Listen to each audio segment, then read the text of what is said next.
Good evening, everybody. Welcome to BeoTalk number 360. 360, one for each degree in the angle. Yeah. So we're full circle back. We're full circle complaining again. Yeah, well, we started with complaining. We'll still complain. And with the praise. Yeah. Go buy stuff at Skinny Play. Let's get the shilling out the way. Buy some cover for your A9. Get 10% off. Use the promo code, which is good stuff. Buy Willie a coffee. We got 6 more podcasts together, enough money to give something away. Also, if you buy Willie a coffee, it'll guarantee an answer to your question and our topic within legalities and stuff. And go buy a theater cover at Tigrino. Also, use the promo code for 10% off because they're good company, nice people. Any money off is good money off. Yeah, and make your theater shine. Yeah, I'm finally going to do that because these things are now calming down, so I'm going to order one of those. You finally have time? Yeah. So, and, like I said, I might play with it too to remove some lamellae and stagger them in with the walnut to see how that'll look. That little pattern. And, Sweet. End up with 2 in the center again, but like equidistantly. You know what I'm saying? Yeah. And if you haven't yet, come join the Discord. Good place for lots of info on how to get stuff done. Did you see somebody was auctioning Lab 90s on eBay? No. One of my longtime clients from Calgary sent me the text message, and apparently they ended up at fucking $8,900 US. Okay. Final price. Items sold. Let's see. Can I go into it? 8,900? $8,100, man. They sold for. Surely they put a minimum on there. There was a no reserve auction. I'm sure he's gonna backpedal. There's no fucking way he's gonna give out $250,000 speakers for 8,100 US or 12 Canadian, 11 Canadian. No, there's no way. Unless it was some sort of what you call it, bankruptcy sale. Those are the ones with the fucked mid ranges. Remember? Yeah. With the shinies on them. So that's maybe that's why. God knows if they even work. Yeah, but even if you get them fixed, it's cheap. Yeah, they wouldn't be hard to rebuild, that's for sure.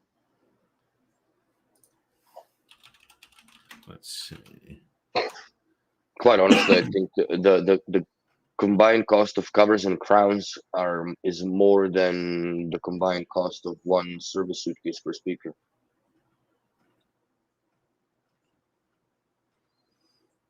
They're not showing anymore.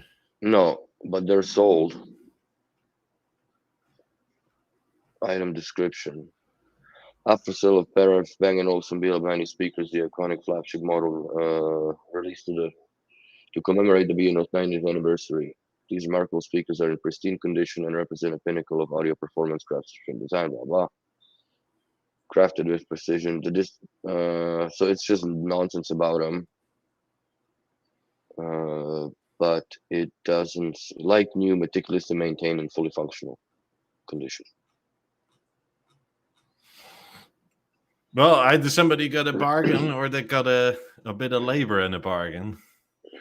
Or they got shafted, but I don't think so, because this dude is it's got 119 feedback and 96.4% positive. So You're always gonna have that one rotten apple that'll fuck up your 100%, but or more, right? Depends, because there's always a Karen. There's always a Karen on the sidewalk somewhere.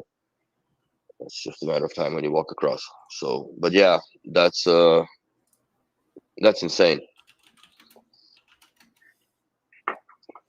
And I kind of sort of have a feeling that I know who bought them, but I'm not going to say the name. But I think these speakers are going to end up in Toronto, in my opinion. And I'm going to be the one going there to rebuild them. I have 100% gut feeling about that. Because I've seen those exact same pictures from a client being sent to me and asking if it's a good deal of purchase. Apparently, wood is still going crazy. The wood? Yeah, because... yeah. That's cool, actually. It doesn't look half bad. It's a bit of an odd product to have it on, but... But it fucking works. Because at the end of the day, if you use this mostly as an AirPlay speaker, right, with a core or something attached to it at this point of time, because, you know, what's the tape that you're going to have there? Rock set, the look, right? Steve would. There you go. But, yeah, that's an auxiliary in speakers at this point. I kind of still want one of these. I've never had one of these. Max was asking why did I jump on the 8K speaker, because by the time I was busy. I got the text and like whatever, right? I looked at it, and then he sent me that just when somebody's gotten a good deal, and I opened the thing and he sent me. I looked at the link and I'm like, holy fuck! We sold for 11 grand. That's insane money. That's insane money. I would have bought them.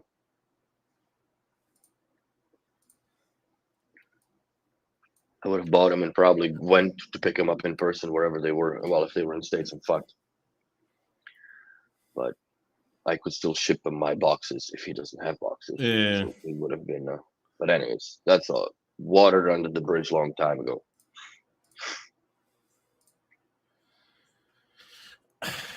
Yeah, I mean, then again, where are you going to put them all? You have to like do them up again, and because if it really goes for that price, I don't trust them. No. I mean, like you gotta anticipate a full rebuild on both speakers internally, plus minus the drivers, depends. Yeah, and then I mean, you're obviously like shit out of luck on any sort of warranty and that sort of thing. Mm-hmm. Well, I guess you can get 90 days if you order the service suitcase, right? Yeah. Still, like if it doesn't break within 3 months, it doesn't break at all. That's especially with speakers, in my opinion. Ask Lawrence. Yeah. He hasn't had the best of luck with any of his stuff. Yeah, no, I've had not really that many lemons over my years. I had lemon software-wise, but that's about it. Yeah. Back to that Century, I do agree with, well, it's a basic system, but it's the same as the BeoSound 1 was, which I think, in my opinion, more or less replaced it, right? The CD player, the OG BeoSound 1. With the flippy disk at the back, like that was not really, like that didn't have a master link either, but it was meant to be just standalone and semi-portable product. Even in the catalog, it was showing like a doggy following the lady, right, where she was pulling the power cord. Mm-hmm. The old school B&O pictures. So, I mean, I would get one just for CDs essentially, and or local radio, because we still have local radio here, and like AM/FM works. Yeah, that's why I keep the 9000 in here. Well, AM/FM radio, I would have to pipe it into some different speakers, I guess, because I don't have anything connected to it, right? Yeah, it's just SPDIF. But I do have an analog radio source. If poo goes down, I guess. God, I really shouldn't be on eBay because I see so many things I want or want again. Yeah, eBay is. I stopped because it does get really. expensive quickly when you start looking for shit that you haven't really had a reason to even look for. Yeah, like I just saw some BeoLab 12.2s in white. For How Steam. much? It's like 1,300 US. Nice. It's like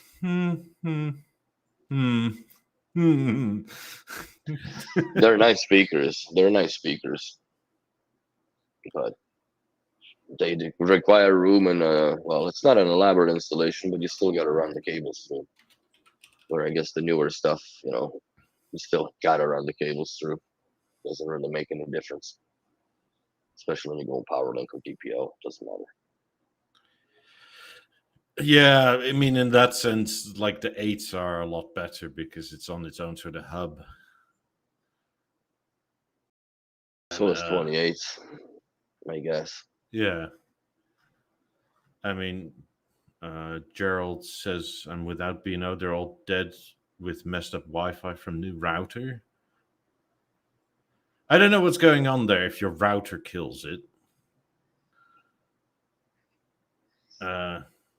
BeoLab 28 will not even open up the covers and talk. Theater R? Wednesday. Yeah, I don't know. I mean, if you touch at least by it should turn into a mono speaker at the minimum. That has nothing to do with Wi-Fi. For me, I wonder if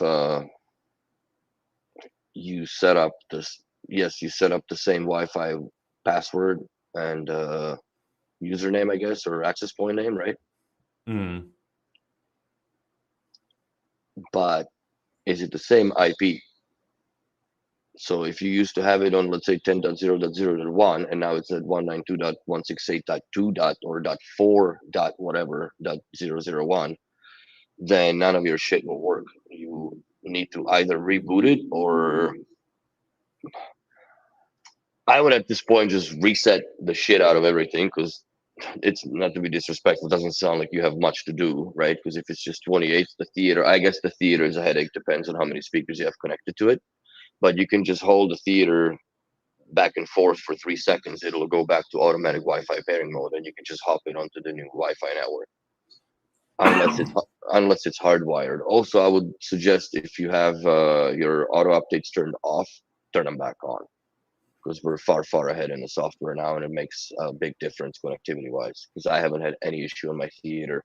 Well, it's hardwired now, and quite honestly, I guess it's running from the most expensive switch that money can buy, because it's coming off the master speaker of the 90. What I did when I moved here, right?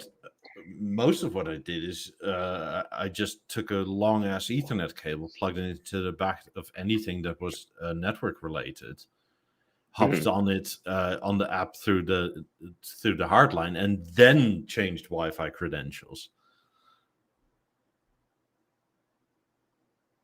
Yeah, well, the Wi-Fi credential changing doesn't matter. It's just if you're set to static IP or DHCP. But if you just hop, because for some reason the Mozart does not have the ability to switch their IP address once it's booted up.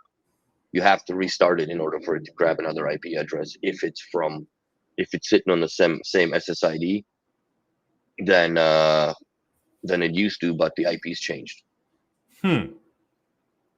That's what I found. So like I would reboot it, all of it, and I would unpair the Lab 28s. Seriously, just do that first, because it could be that the IP conflict may be coming from that, and do it all over again. My suggestion. So yeah, that makes sense. That would be my first way of approaching the problem. Yeah, I initially didn't want to lose all my settings and stuff, so at some point I'll do a tour of my house.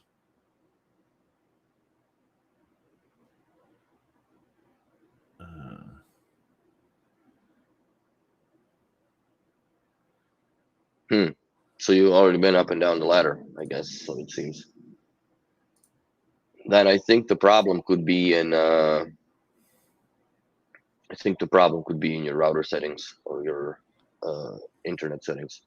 If you get on our Discord, I don't know if you're part of it or not, there is, under the document section, there is a suggested proper network settings for for B&O products. Also, another question that I would have is this a router that you have with repeaters that were provided by the ISP?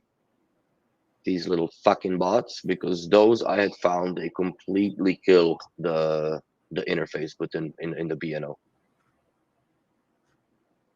So yeah, those repeaters always mess up because they use both bandwidths essentially. they absolutely kill the BeoLink. There's no way.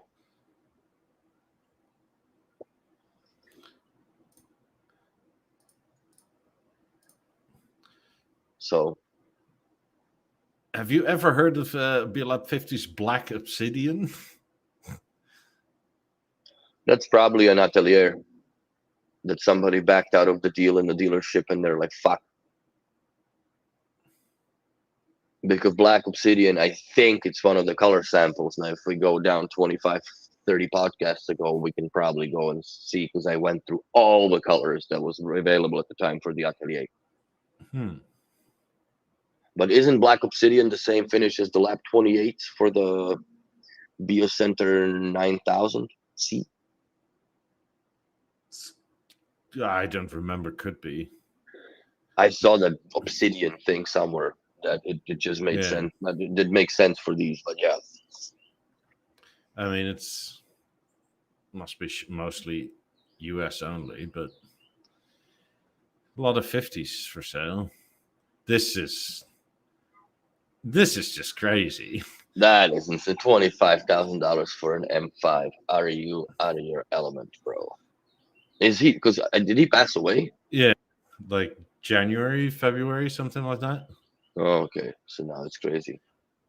But even so, at the time, I think it was ridiculously expensive at like €750 or something. What was the 6-style shape? Was like what? 100 grand. 100 grand. Yeah, but was it the what is that that baguette looking speaker? I forget again. The P1. It's sort of a long burger, but oh yeah, the Tombstone, I guess, like a P6. Yeah, because or the P1 was P1 was the little soap. Like they had one of those in Lynch and this M5, and then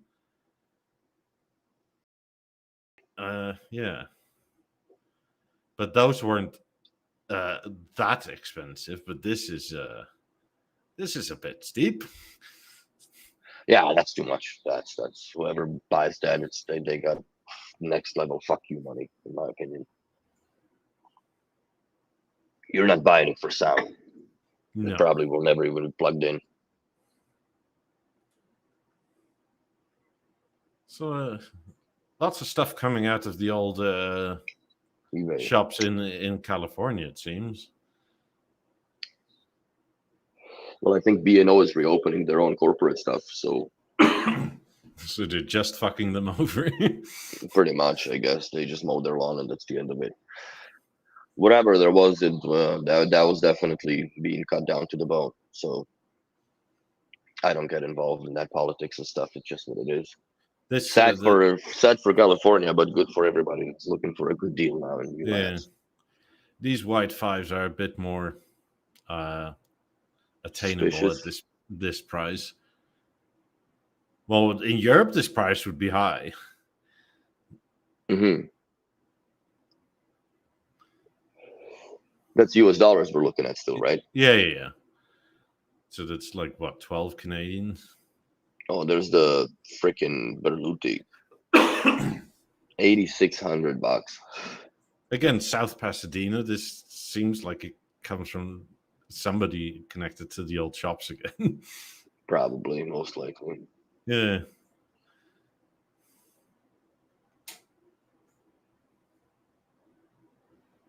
$7,900. Oh, this is not bad. That's actually quite good. Yeah. The gold ones. Oh, I don't like the gold. But the good thing is you can change that stuff. Yeah. Yeah, so this happens when you don't clean your 20s. Yeah. That happens to 5s too. You gotta vacuum that shit. Yeah, or it's like Aussie Eric does, is like he takes them off and actually cleans them with like Dawn dishwashing soap and stuff like that. You can do that? The glue doesn't come off? Yeah, you have to be very careful, obviously, and very lukewarm water. And Interesting. I never had the balls. But I have lap 4 grills that, like, honestly, the flies shit on it. Like, over time, I noticed that there's, like, this flies shit, for God's sakes. And they do yeah, it on the white grill specifically. Even well, on my it's nice TV and in clean, the... right? I don't know, fucking right, man. Shitting on a big stack of toilet paper, basically. So why not? Call this, man. So all my 6 grills have a little poo dots on them now. So I'm going to try that and do it with anybody in chat has a suggestion on what detergent to use it with. Should I go with OxyClean, like diluted, or is that too much? Like that's OP, no? No, that should be all right. The OxyClean is, I mean, it's just air bubbles, right? It's all it does is lift Oh, the I'm shit sure off. there's more than fucking air bubbles in OxyClean, bro. It's not soda, you know. Well, it's a type of, I would suspect it's a type of baking soda. Agitator, yeah, yeah. Like Well, I'll try I it. wouldn't like go scrub it, right? I Of would course not. like wipe it or something like I take the frickin' like the carpet brush on it. that. If you're into the classics, this is an amazing find. Somebody on our Discord was looking at it, and if you want $6 grand though, man. yeah, but it's the complete system, including the furniture that matches. I had refused 3 of those being given away to me. Now look at me like, you know, should have bought Bitcoin, right? Yeah, we all should have. So, but yeah, that's amazing. It's a great system, but then, you know, I wonder if it's recapped all the amps, if the belts were changed in the Beo chords and Beogram. That's what I would like to know. This Beogram is, I think, electrically driven. I think this, like the like if I remember right, like even the hub is an electromagnet, right? Like, or the Interesting. bearing. I'm not 100% sure anymore, but like it's essentially pristine. It is pristine. I have a BeoCenter 9500 if anybody is interested. It's the one with the matte aluminum. Or is it 8500? I don't remember. It's been in the storage for too long. And it's freshly rebuilt. And it comes with the BeoVox. What are they called? S80s, I think, or S80.2s or something like that. I remember those. I mean, just having these speakers on these floor stands, right? Like the floor stands are almost harder to find than the speakers these days. Mm-hmm. Have it all side by side. No, it's cool. I respect that. I mean, 9 times out of 10, if you find it at all, it's severely damaged somewhere. Especially the cabinet gets fucked up. Yeah. The aluminium trim around it, because that's like, it's at the end of the day, like it was still a pretty crazy precision that they were doing it with. I mean, am I saying it's absolutely worth $6 grand? Maybe not, but like that record player quite often goes for over $1,200 by itself, especially in fully North integrated America. system. Yeah. No, if the speakers are not routed out, the foams, I think this would perform great, especially after recapped. But yeah, the pull-out drawer and shit, yeah, that thing is sick, man. I mean, it's gorgeous. If I had the space or desire to have all this, I would definitely consider it. It's more or less a museum collector type of thing. Yeah. I kind of have given up on that over the years because I've had a lot of stuff that I'm like, yeah, one day when I open the store. And then the truck happened and then no more store. So I started purging it. Now in retrospect, I'm like, shoot, I shouldn't have thrown out the freaking BeoVision 744 stand because now there's STV got adapters for the theater and shit on it, right? Yeah. I just wish there was a conversion board of some sorts that you could control the old stands with the theater. output, because it's not the same output either. But Avant stands don't work, or Eclipse stands are not supported by the theater, even though the Molex clip is the same. Well, apparently we threw out a massive chunk of change when we got rid of these. I have a picture of mine, not mine, but one of the clients. But it died. Like it died inside. It was fucked. Yeah. The tube was fucked on it, so there was no recovering it. I have a picture of it in an empty container on Instagram. It's just sitting there lonesome, but it still looks cool even in that element of design look. It's still sick, man. But yeah, that was a great TV. I mean, I agree. AV5s are rare, but they're not $4,500 rare. Well, you know, the first ones had the VCR on the bottom, right? In the triangle. Yeah. That was the Avant 28. Yeah, and then David Lewis, like, why do I have to bend down to do that? So they placed the DVD drive on the top. Yeah, but this is the AV5. Like, yeah. The so you can DVD slide one it in. had it was covered, right? The thing opened. Yeah. Yes. There was nothing of the DVD exposed. I think also this was the one with the speakers that popped out the side. I think so too.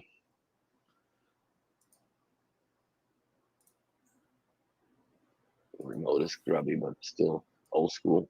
Yeah, you can take it apart and just clean it. Yep. I kind of miss this era of B&O. Yeah. It either worked or it didn't.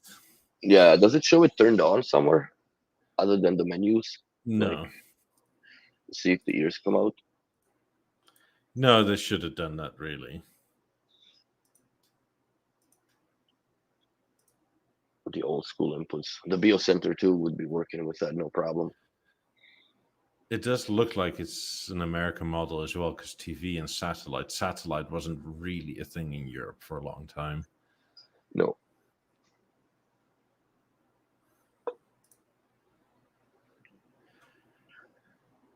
Old SCART connectors. Yeah, BeoCenter 2 would work with it, no problem. That's a lot of money, though. But yeah, it was still a heavy TV, man. It was heavy as hell. I remember that. It was like 80 kilos. I remember moving a few of those things, man. And 32s, like those were the biggest. Fucking hell. Yeah, it was one of the few things that never got stolen from our place because it was too heavy for the robbers to carry. That's the BeoVision 9 story too. Not that we ever gotten broken into, but that TV you couldn't move no matter what the fuck, by yourself or not. Yeah. I remember my sister back in the day, like I held when we were living together, my mom's and I had the TV and I had to move it just a little bit off. And you know, she's all fucking working out, doing all this. She was applying for being a cop at the time. So I'm like, can you please help me lift it, right? And I showed her where to hold it, and grab and support. Man, she almost fucking shit herself. She's like, holy fuck. I'm like, I told you it's heavy. So we moved it where it needed to be so it doesn't hit shit. And yeah, but that was it was a fun experience back in the day with those TVs. If you're in the US, this is not a bad price really for an 1155. Yeah, the only gamble is the LCD panel, man, because if it dies, you're fucked. You can't buy a replacement. There's no more parts for this. That's the only like really big risk you run. Also, shipping it is a hassle because if you have it shipped incorrectly, you will crack the display. If you lay it down, the display will go. No, I mean the glass. Sorry. That's a scary one to ship. What the fuck is on the back of that? Tape or something scratched up, whatever. Yeah. Maybe it was for cable routing or something. Something, yeah. Something got messed up in there. So it's a motorized wall bracket. There's just an aesthetic about this TV that is like so wonderful. Oh, it was beautiful. I think that they should come up with something that fits the LG screen inside. Like the Horizon, but no, what is it? Contour. Contour. Yeah. But not make it as deep looking, I guess. I mean, even the picture is great on these things. Oh yeah, 100%. Like when you run a 1080p source into that, it's just there's no better TV in my opinion. I mean, it's not OLED, but it's close enough that it's great. You really need a very big truck or like navigator or something like that to haul this off yourself and put it in the back. If I were to buy it, I would probably consider getting a box from a dealer for 100 and something, 250, whatever, $100 it is. Yeah, I would still consider doing that, because I don't see that TV being transported anyways. That, like, if you strap it from the top, you're creating pressure on the glass again, right? So any bump and it's over.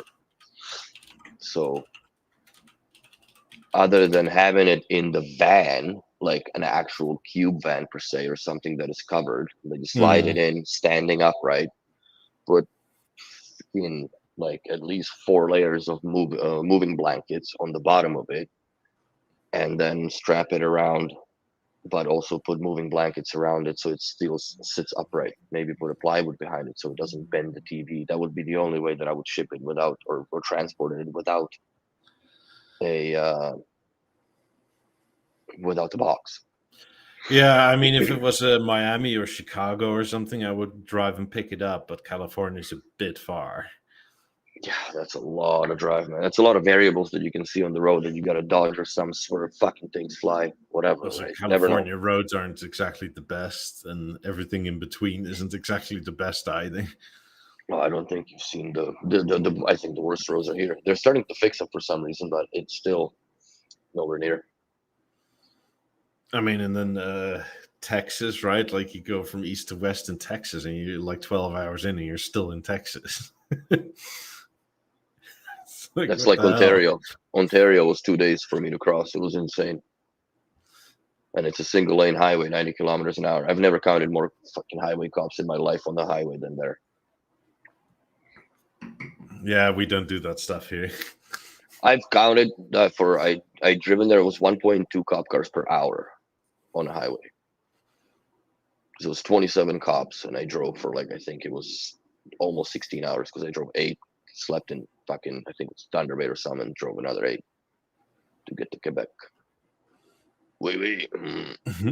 Yeah, in 2 weeks I'm going back up north again for driving, but last time I think I saw in that like 200 kilometer drive, I saw, I don't know, maybe 8 cops.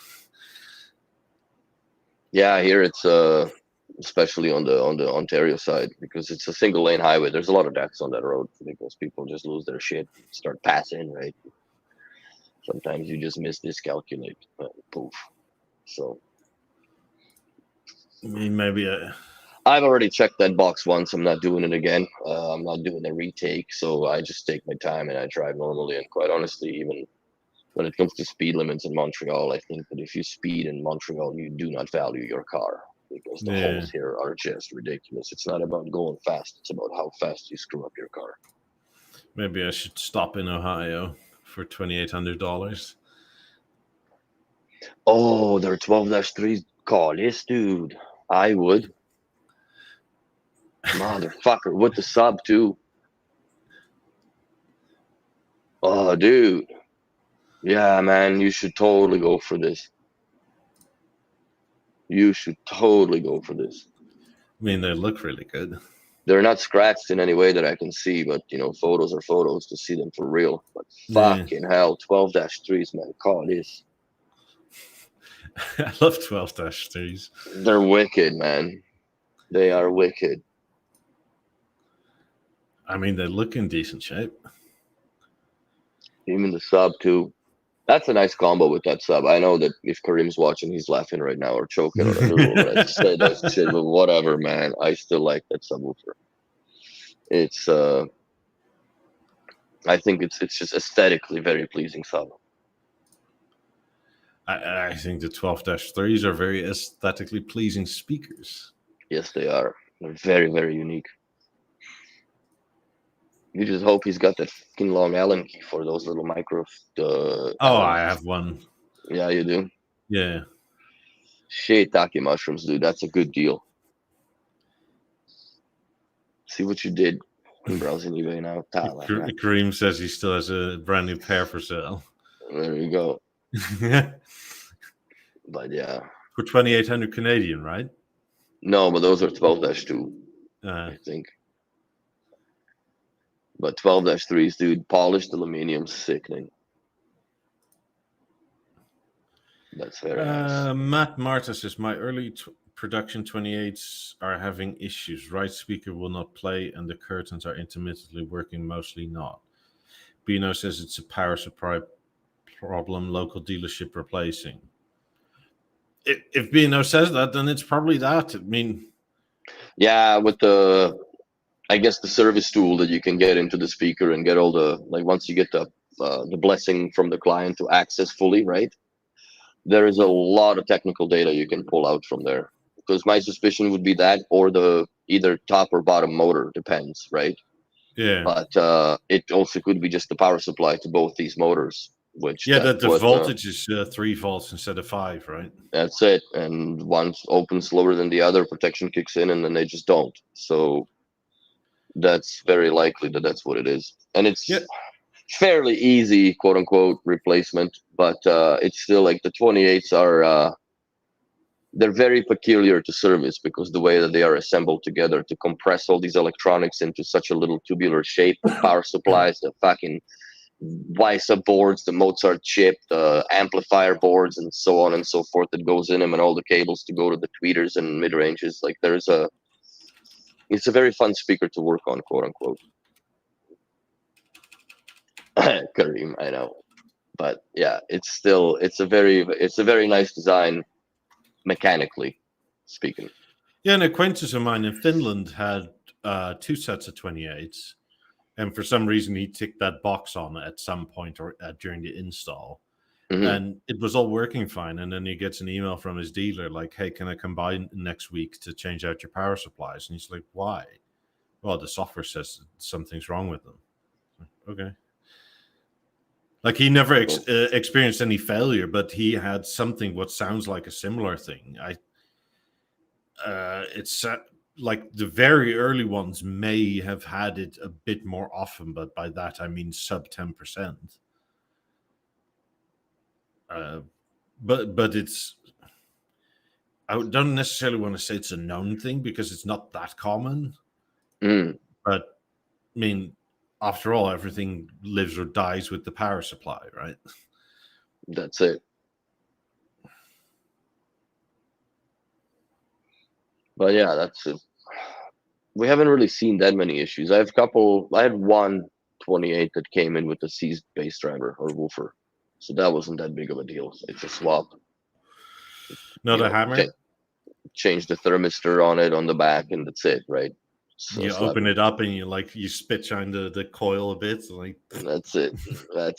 She's good to go. Slap some grease in there. So yeah, but we haven't had like 28s. 28s, my experience is more or less the software that was bad in the beginnings of time.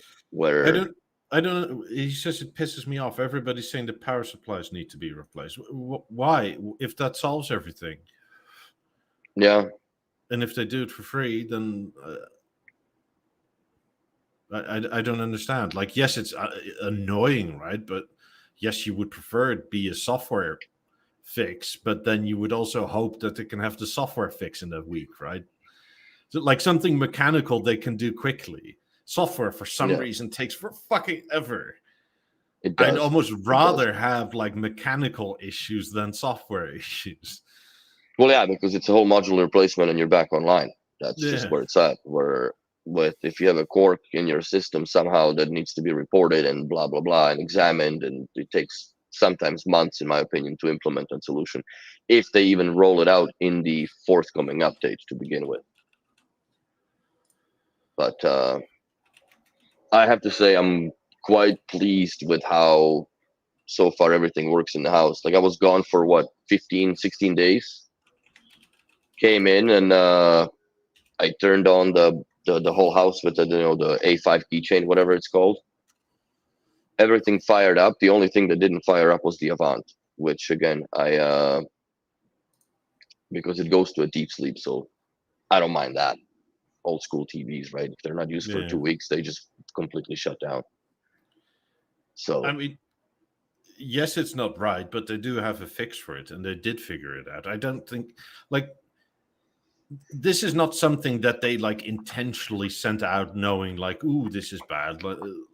This is more like this went out into the wide world, and they're like, what the hell? We didn't test for this. Why is this happening? And they figured it out.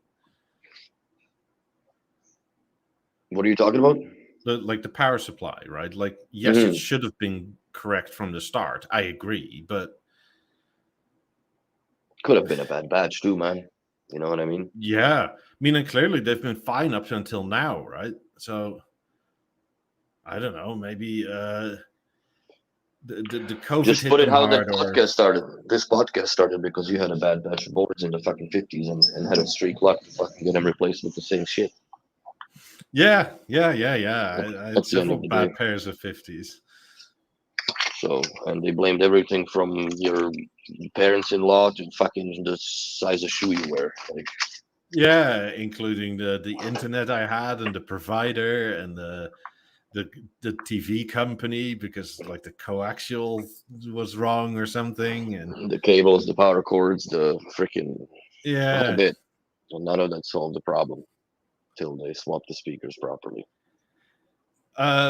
It's not a common issue. It's a known issue that affects, like, yes. If I had to guess, 3% of early owners.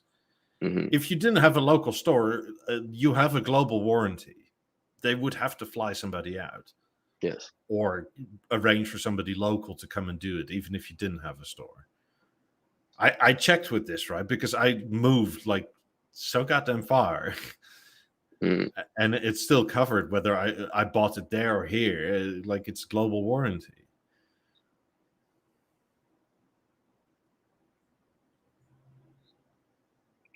Barry says it's troubling that there appears to be a trend in any failure.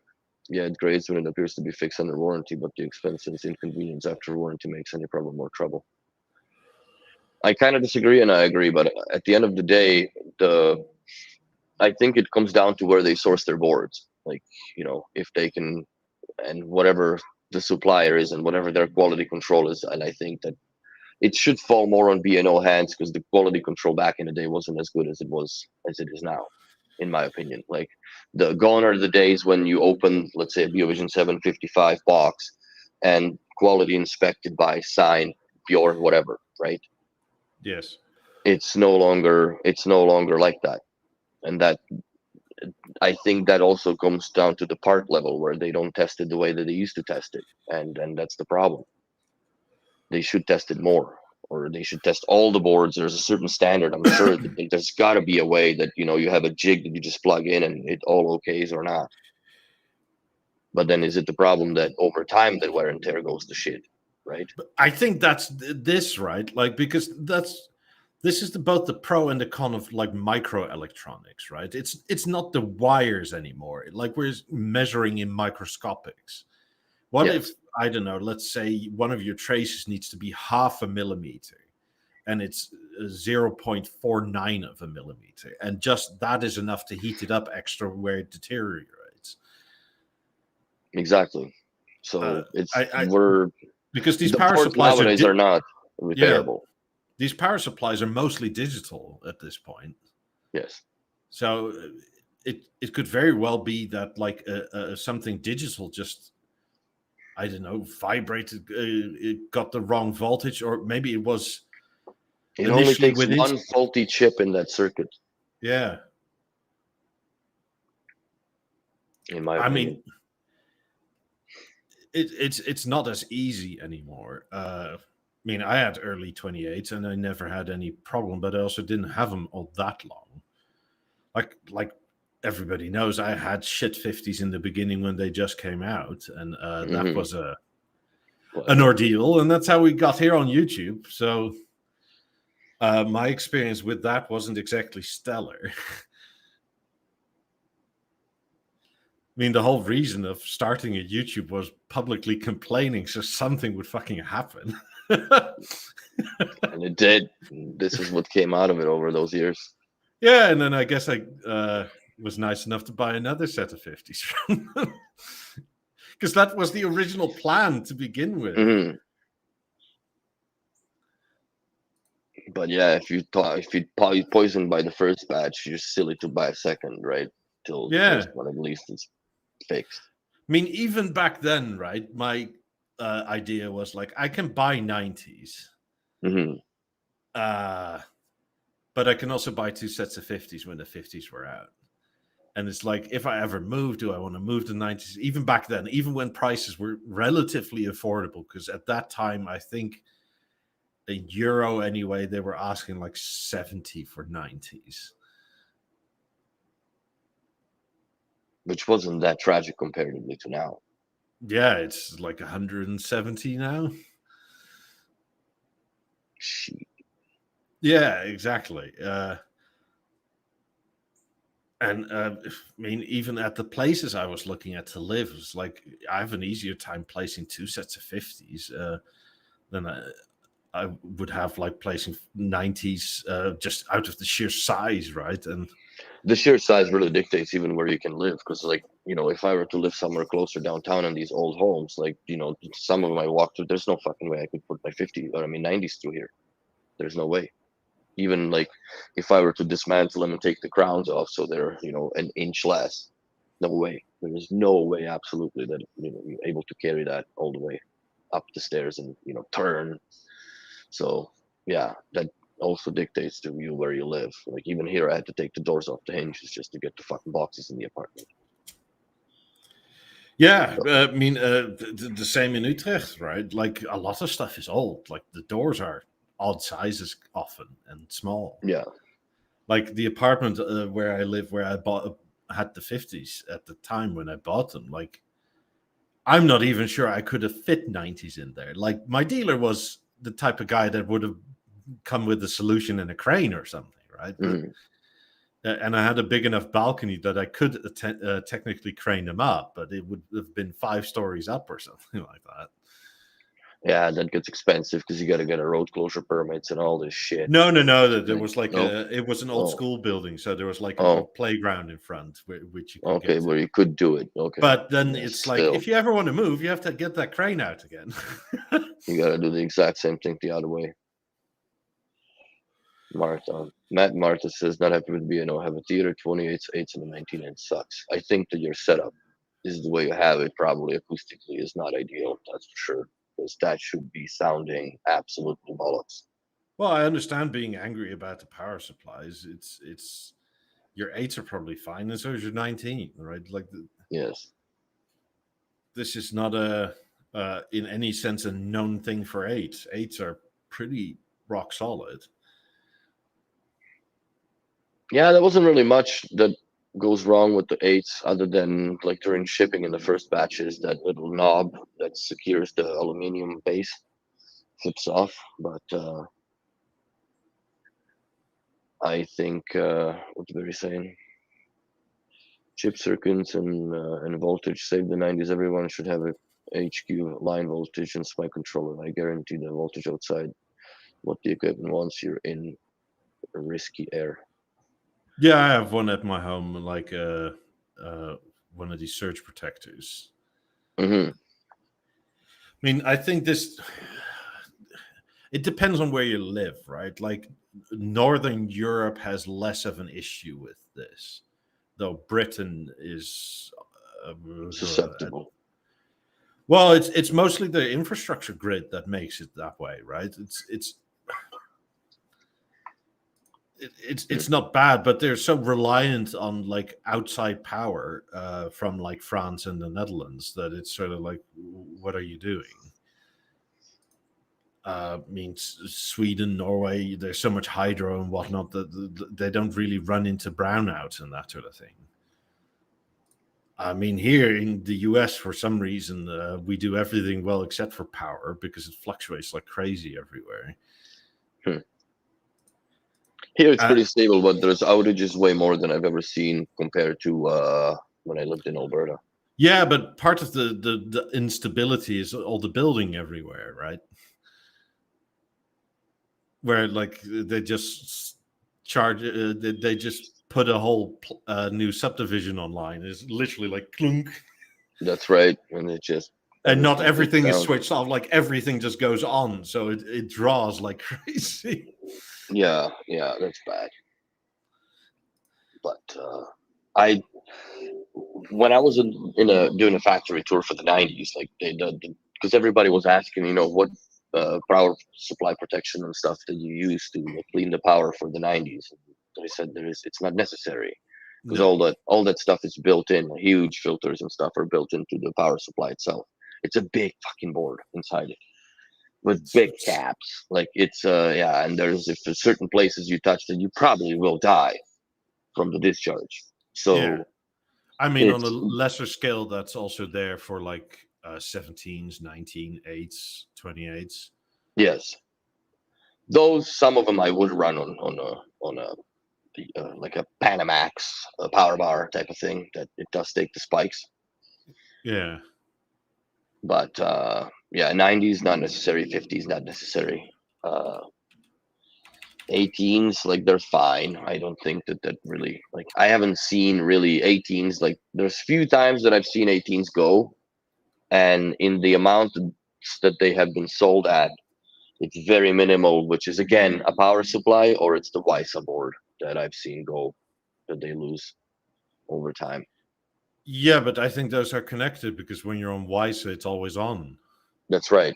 It's only the ones that were WISA speakers the entire lifetime. So, and I had clients that bought them when they first bought them, right? When they first came Yeah. out. So we're talking now, over a decade of working, and yeah, the board just gets tired and boom, but you replace it and it still works, and it's not a tragic of a repair, really. I mean, do you have many appliances in your house that are 100% on for 10 years that are fine? Probably not.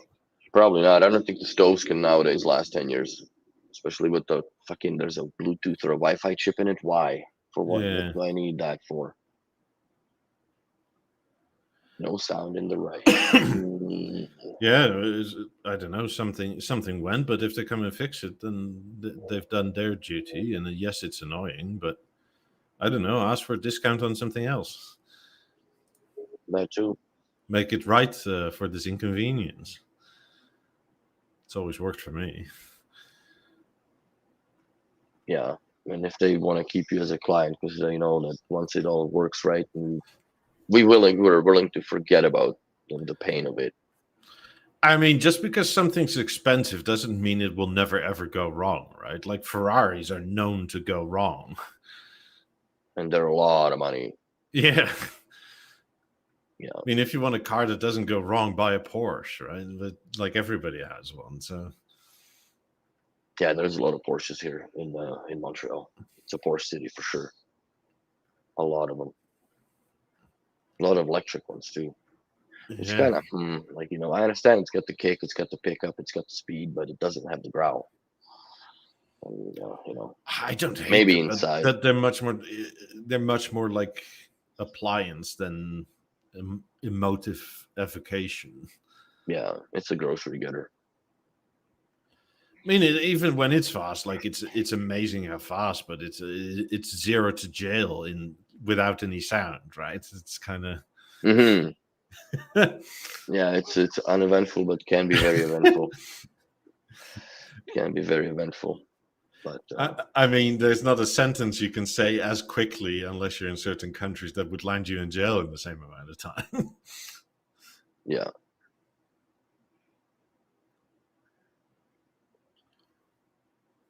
that's weird. Porsche has a software bug. If you took around about at 60, it'll cut the engine off.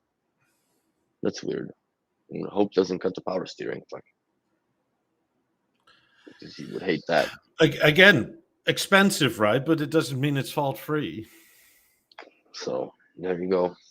I mean, imagine. I mean, I bet you that you can find them. The people that bought Rolls Royces with those Starry Night things, they have like How much of that works still? Well, at some point it goes, and then like, yeah, that's expensive. How do you fix that? I'm sure the guy that did that still works there. But I'm sure that the tech that they put into those, let's say, moonlights, right, or starlighting is different from what it was when you bought it like 10 years ago, per se, right? Probably, yeah. So, yeah, that's a lot of laughs. I mean, I think most companies try to have faults to under 1%, if not under 0.1%, right? I'm sure there's a calculated failure rate, right? That like it's just part of the operating costs of having these products out in the field. Something is Well, going to go you down. can engineer that out there, but you're going to be engineering so long, it's going to be irrelevant by the time you bring it out. Yes. And also, like, it does. I know from personal experience, it doesn't feel like like it when it's happening to you. It feels like it's happening everywhere. But like, if it really happens to your 28, like you're the third person I've known about that it to happen to, and a lot of people have 28s. Yeah, but we also take a larger pole scope, I guess would say, because we get these issues reported to us from all over the world, basically. Yeah. Versus a single dealership that, you know, only has a region to deal with. Like, we hear this because we're public, and we, you know, people in the chat report, people in the Discord report, and we just when you stay with it, but it's not from the same region. It's England, it's Germany, it's somewhere in Netherlands, in Europe, whatever places, US. You know, there's always somebody that has an issue, but it doesn't mean that everything has an issue, because we gather all the information that is very scattered statistic for BNO as far as the failure rate is concerned. Because for every one that we hear about here, they had sold maybe 20 that were good. Yeah. And right? Soup says, are the 28s the most fault-prone newer B&O speaker? I'm not sure how to answer that, because I would say no, in the sense that they used to be. Because they, like, in the first year found out that there was a batch where there was a potential for a power supply issue. So, but that by now is 3-4 years ago, and the new ones don't have this issue anymore. Like, after the first, I don't know, 18 months, it was essentially solved for everything since then. Mm-hmm. And it's not even a guarantee that there would be an issue with the first few batches. So I don't know how to answer that. I mean, if I would really have to say what is the most fault prone, is probably the theater, but it's also because of user error. Mm-hmm.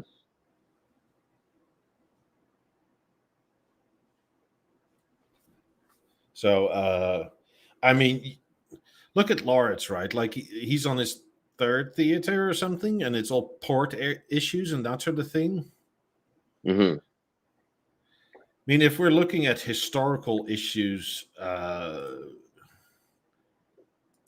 for speakers, I mean, there were absolutely, like, the 50s were similarly afflicted in the beginning. Yes. I'm thinking now. 90s didn't have much problems. It was just the fact that they were untunable for the first period of time. Yeah, the fives had a fair few issues in the beginning. I don't really remember the fives having much of an issue. Yeah, but it wasn't necessarily speaker related, right? It was connections, that sort of thing. But again, like, do you pull out your what you call it, your that cable that goes in between straight, or does it like break off and you mangle the port that way?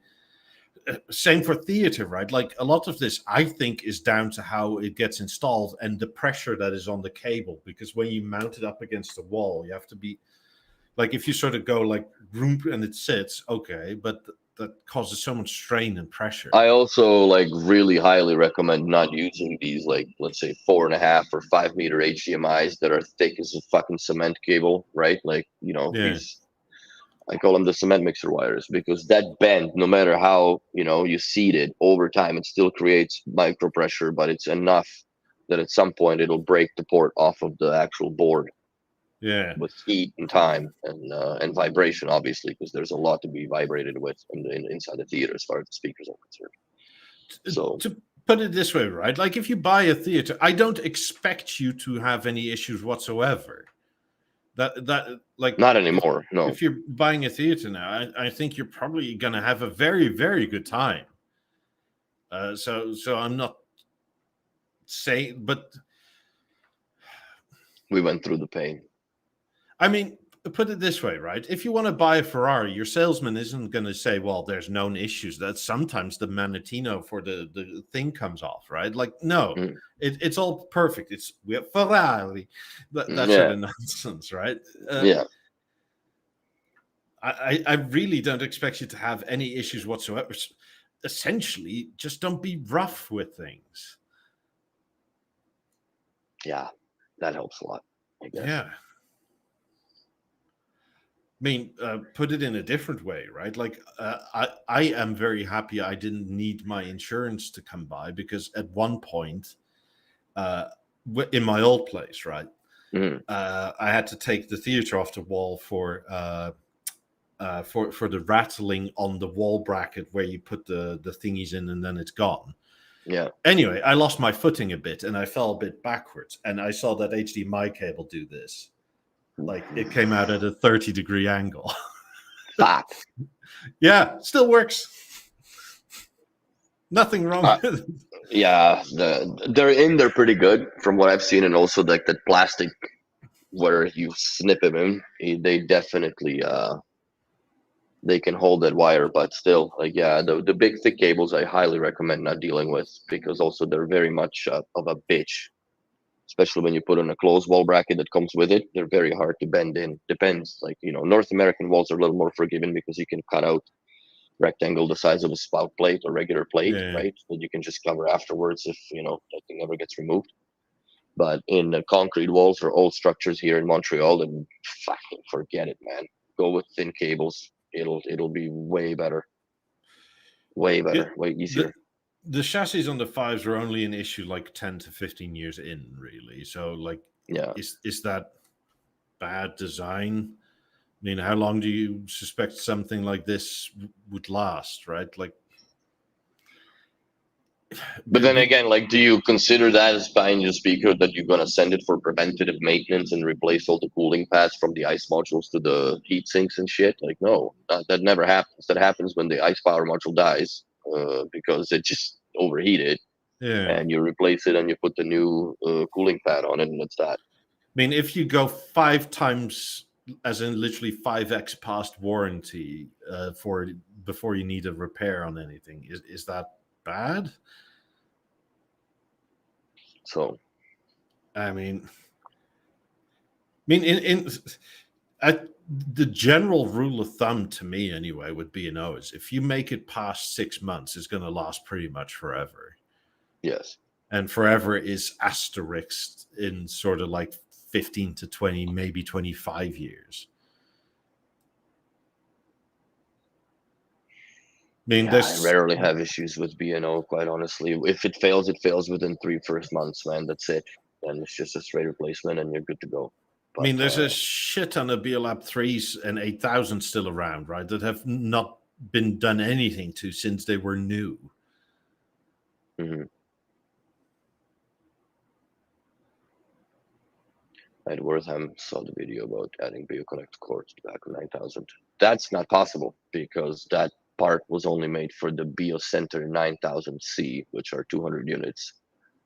And basically it brings the mastering to a Mozart platform control. But that's something that may not ever happen again. I don't think that they're going to. Which also is a sneaky name because it's a BeoConnect Encore. That's right. Which is something that only sell with the 9000C. Yeah. I mean, I guess you can go line into a BeoConnect core and then multi-room it. I guess that would be the advantage, right? Mm-hmm. Oh, Manchester's on the 9th.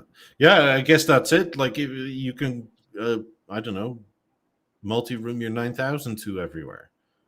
Yeah, just go from the aux out of the 9000 or line output, more or less, whatever, into the back of the BeoConnect core, and you're fine. Yeah, and you can just join. Just it's either a hands-on control or if you have a shorting pin to put it to option 0. If it's a Mark 1 or 2, because Mark 3s can just retain that, then yeah, you can control it with the old BeoFour remote.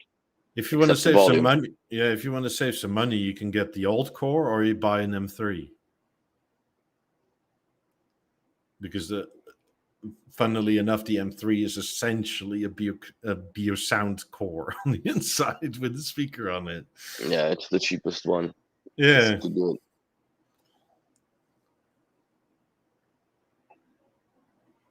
So,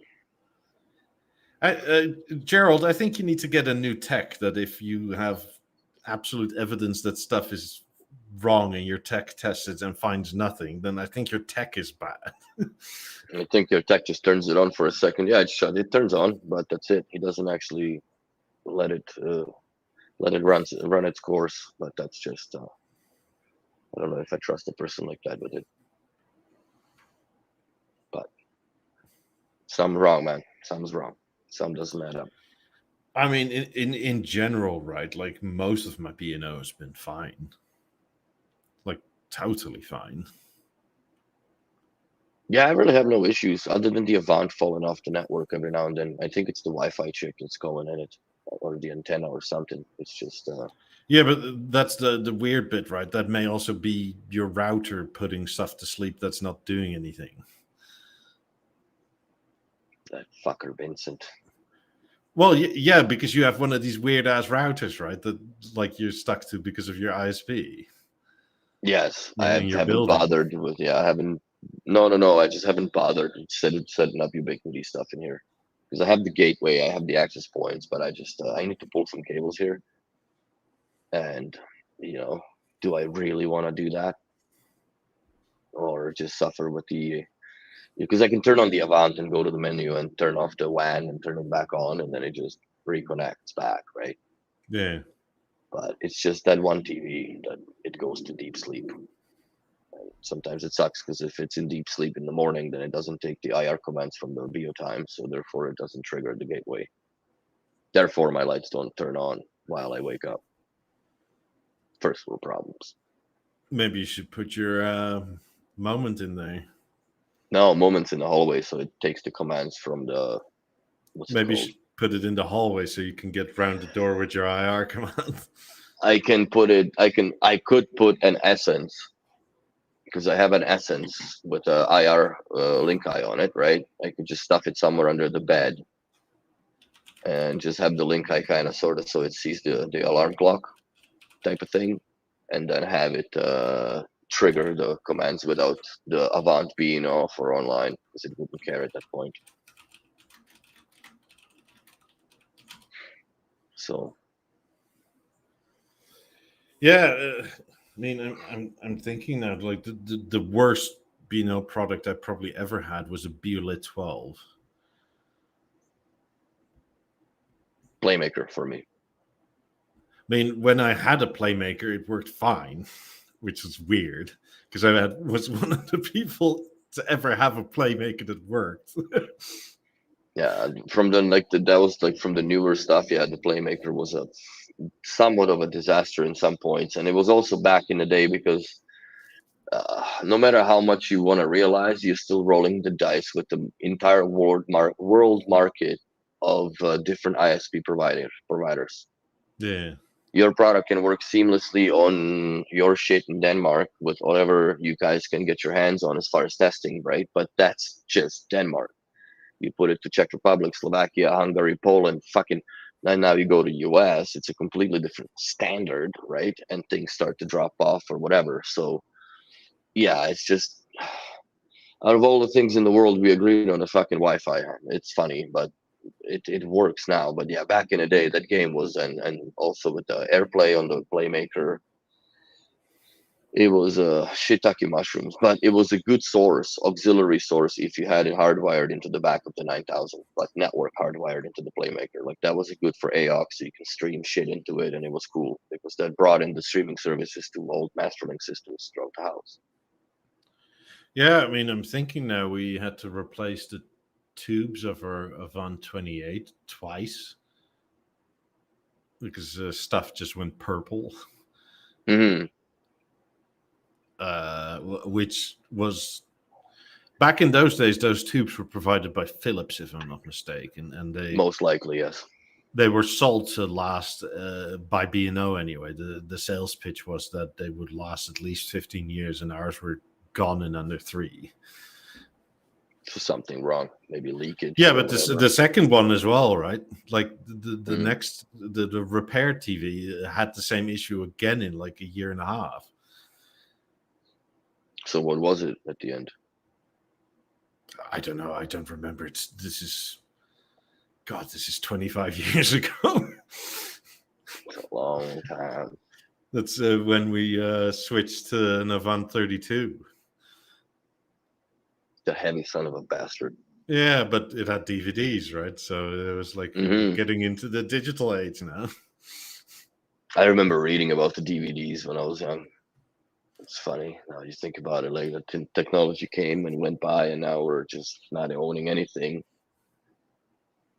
other than the old movies from that era. If you think about it, the rest is all ether, zeros and ones coming into the house.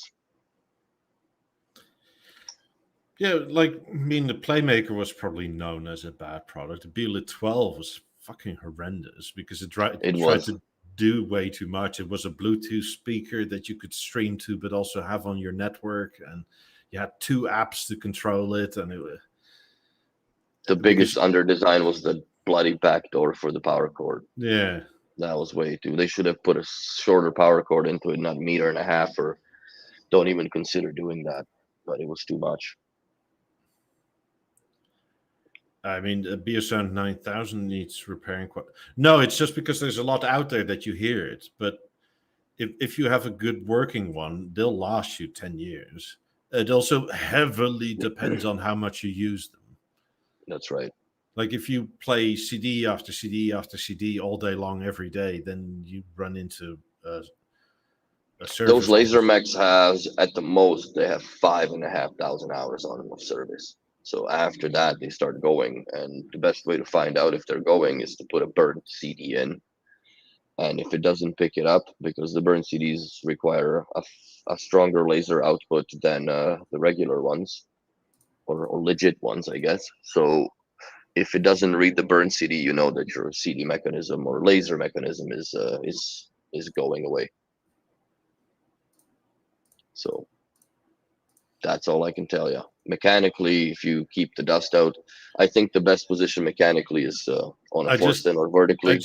I just did some quick math, right? Yeah. If you sleep 8 hours a day, and then from the moment you wake up to the moment you go to sleep, turn CDs on, that is when you run into service. Pretty much. No, that's exactly it. That's 5,500 hours. For how long? For a year. For a year. But that's like you play that thing 16 hours a day, right? On random, I guess. Or I don't know what the fuck. Like, that's a lot of CDs to go through, Connie. I mean, unless you're a bit mental, nobody does that. So if you, I don't know, listen to music on the thing for... I mean, it doesn't really need much if you listen to the radio, but this is specifically the CDs, right? So if you listen to 2 hours of CDs, it's going to last you 10 years before you need a service on the laser. That's right. It probably... Yeah, I rarely listen to the CDs nowadays. 15 to 20 on the mechanism. Granted, you keep it somewhat clean. I mean, if your house is ultra dusty and ultra smoke through, then it becomes a different story. Yes. The dust definitely kills the Mac for sure. It's with anything, right? Like if you can have a Ferrari in, I don't know, Sweden. Oh, the dust will eat it, bro. But if you have a Ferrari Morocco or something, like the dust. No, it's 2 different things. Yeah. But yeah. I mean, dust kills everything. Yeah, I run my 9000 very, very rarely, but I do it more or less just to get the mechanics to move and get the lube go around the sleds. Yeah. But the best position for the 9000 is to have it horizontally mounted with the glass pointing down. Like weight on an angle. There's no weight and there's no glass. Well, the glass is the hardest for the motor, second to having it on a table stand. But it's if you don't change CDs that much, right? You just load it up, and then the dust doesn't really go up into the mech, where it falls through the mechanism when Yeah. it goes down. I mean, even our militaries found it out when they were playing in the sandbox in the Middle East, right? Like the dust kills everything. It's even stuff that's made for the dust doesn't last. Mhm. Like things you never think of, right? Like the communication equipment stopped working because the batteries got too hot, and then the filter got full of dust, and it couldn't cool itself down. So, like, your battery that over here lasts 12 hours lasts like an hour and a half over there. Yeah, dude. No, dust that's devil's shit, man. I hate it. Yeah. The devil's powder. But can't do much about it, especially when there's a repair or something that you have to do in the house. Like, it sucks. With me, like with the walnut furniture, I just shudder to think that I would ever have to deal with that shit. Put everything in the storage, because you can't get the drywall dust from the pores of the walnut that easy. Or just wrap everything twice. And that's not gonna happen. Yeah, you just have to be really careful. And I mean, there's also dust and dust, right? Like it's Yes. I mean, you can have normal dust or like literally go like, what the fuck are we doing here? Yeah, I've had a couple of those. We went to a job and it's like, holy shit, bro, you gotta stop that right now. Like, yes, you have this big fuck off mask, but we just don't have that equipment right now, so we need to stop. Yeah, back to the B&O. I think the theater it's worked out solid now as far as the software in it goes. I would recommend one. Yeah, I still can't comment on let's say a puck control, but I don't really use it because everything is built like, I don't know if I'm too much of a modern man, but I use only streaming services. I don't really have cable because there is really nothing that I would be enticed to watch in cable.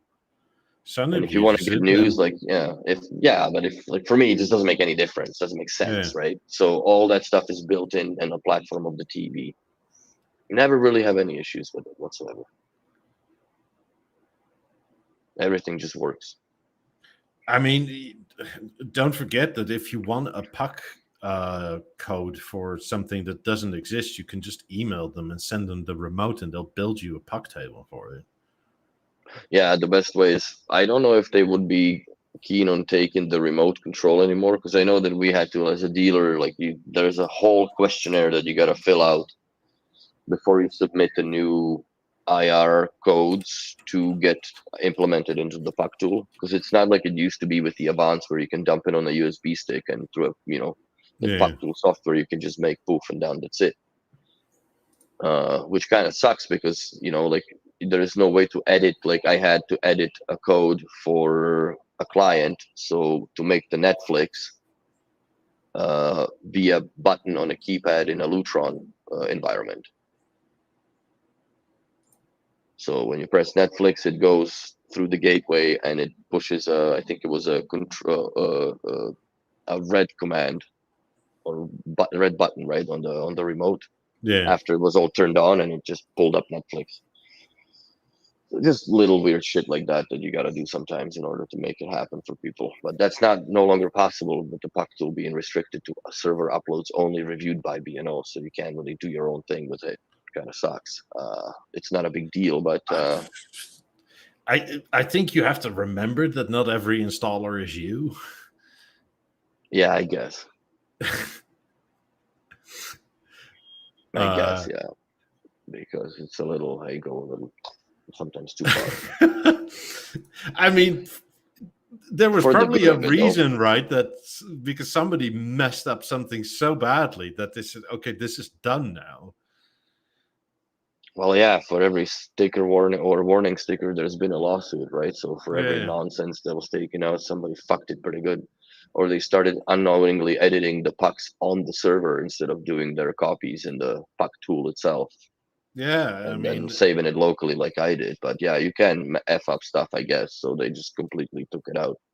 Did you know here in the USA that they have to tell you not to put any animals in your microwave?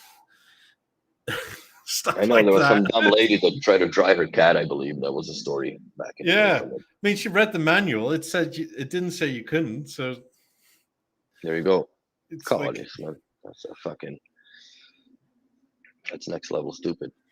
But yeah, that's other than that, I've never had issues with the theater. The only thing I guess I've never really quite understood with it, and I stopped playing with it, is the tuning the microphone. When you run the distances the first time, for me, it would always pick up the second measurement of distances.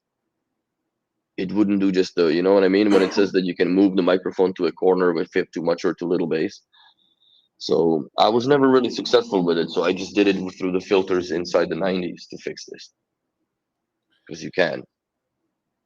Because the theater maybe. does put a lot of dynamic boost in it, like a lot. Like it bases everything up quite a bit compared to, like, the, let's say, the when you listen to the old Avant or whatever, or Eclipse or Harmony, compared to the theater with let's say the 18s. 18 sound completely different than they sound with Yeah, Harmony. there's quite a lot of mid-range or Hmm. lower, higher end bass to mid-range. Yeah, so I mean, in terms of the 18s sounds fantastic. So same for 17s and stuff. I mean, for 50s and higher, I would tone it down a little bit. But yeah, I mean, I don't know. One thing that's also strangely important is how level the microphone is when you're tuning the theater. so when it's tilted like that, Because it needs to be straight, right? Because that's the best way to learn or listen 360. Because when it's like this, you're listening on this plane. interesting. I usually keep it straight as possible, but here I don't think it was, because I just had it leaning on the chair a little, right? Fuck it. Yeah, I found that So out too. that may, holy fuck, so that might probably what affects it then. Yes. 100%. Well, you learn something new every day. Fuck, I had the thing for almost 3 years now. I learned that, like, yeah, most of the scenarios we do it upright, but here, because it's on the Eames chair, right, where I wanted that perfect spot. It's pointing more backwards, right? Like you're more That's listening right. to the reflections. That's probably partially why it's bass boost, because it thinks, oh, there's not that much there.